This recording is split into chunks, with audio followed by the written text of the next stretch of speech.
Hola queridos amigos, les invito a que conozcan nuestra página web www.turreino.org. Además, si te han gustado nuestros videos, suscríbete a nuestro canal y active la campanita. También invite a sus amigos y familiares a disfrutar de ese conocimiento. Por ahora disfruta del siguiente programa. De nuevo con ustedes para compartir a esta hora la bendición de Dios y la palabra del Señor que siempre nos guía. Estaba hablando acerca de las profecías de los últimos tiempos y la pronta venida del Señor. Hablé acerca del Evangelio del Reino, el derramamiento del Espíritu Santo sobre toda la humanidad. Hablamos de la lluvia tardía y la temprana, y también estoy hablando de que la tierra será llena del conocimiento de Dios como las aguas cubren la mar. Hoy quiero hablarles de una profecía que muy poco se habla en las iglesias, y es acerca de la preparación para una iglesia gloriosa. El apóstol Pablo nos da una narración muy interesante en Efesios capítulo 5 versículos 26 y 27. Y quiero, antes de leer ese versículo, contarles una anécdota personal. Yo poco uso esto, pero hoy lo voy a hacer.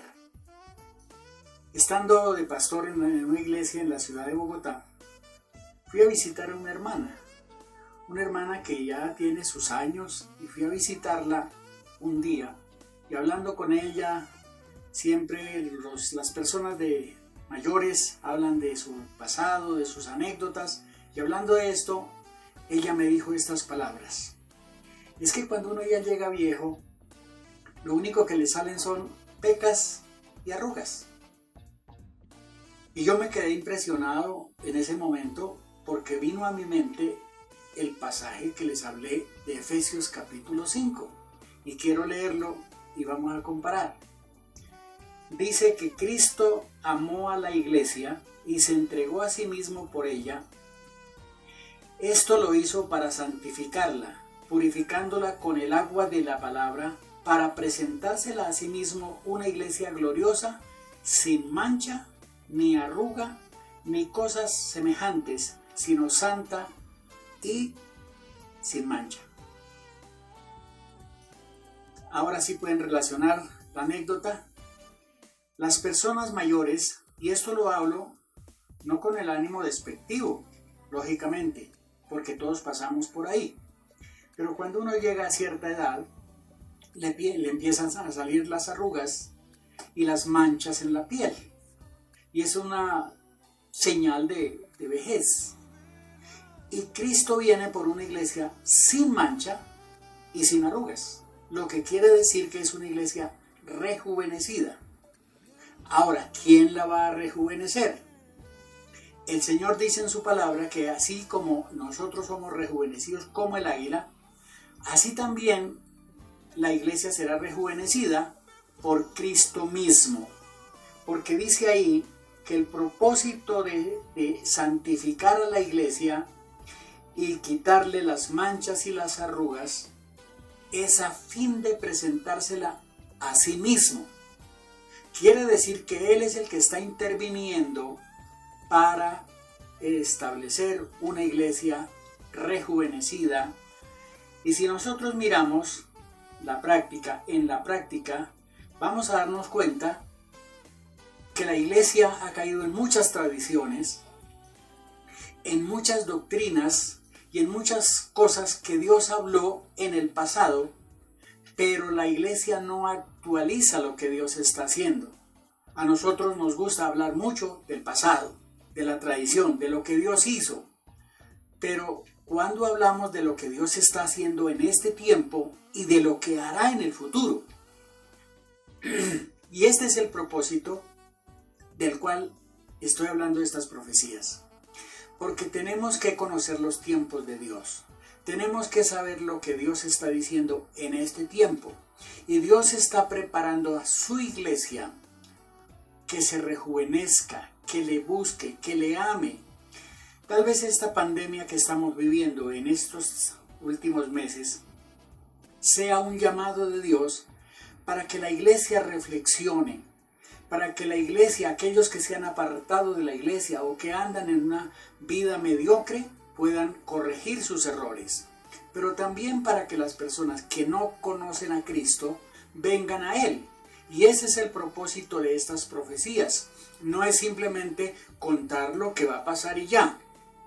Es para la preparación de la iglesia.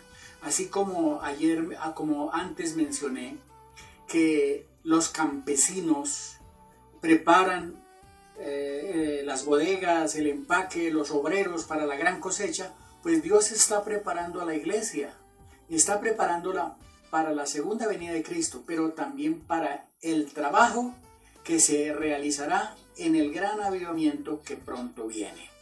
Así que es muy importante que nosotros tengamos en cuenta lo que es la gloriosa presencia del Señor, la iglesia gloriosa.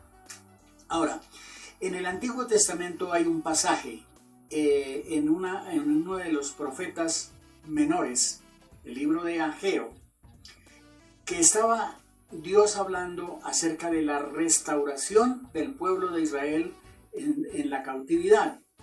Y dice que Dios despertó el espíritu de Zorobabel, que era el líder político, pero también despertó el espíritu de Josué, hijo de Josadac, que era el sacerdote, y luego despertó el espíritu del pueblo, es decir, que el poder político, el poder espiritual y el pueblo de Dios fueron despertados por el Espíritu Santo, hubo un despertar. Y después que él habla menciona esos acontecimientos en el capítulo 1, en el capítulo 2 dice que el Espíritu del Señor estará entre ustedes, de acuerdo con el pacto que hice cuando salieron de Egipto. Así que no tengan miedo, haré temblar a todas las naciones, y entonces vendrá lo deseado por todas las naciones y llenará esta casa. Y al final, la gloria postrera será mayor que la primera, y haré que haya paz en este lugar. Noten que aquí está diciendo que la gloria postrera va a ser más grande que la primera. Eso tenía relación con el templo de Jerusalén, pero también tiene aplicación a la iglesia. La iglesia en los últimos tiempos será mucho mayor que al principio.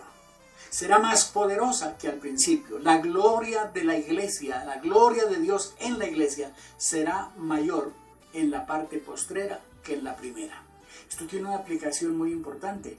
Entonces, todas estas cosas nos indican que el Señor Jesús viene por una iglesia gloriosa que Él mismo ha preparado a través de los tiempos, de estos últimos tiempos, cuando venga el Señor, y Él preparará esa iglesia para llevársela. No una iglesia vieja, una iglesia tradicional, ni una iglesia que tenga muchas manchas, sino una iglesia rejuvenecida, poderosa y gloriosa.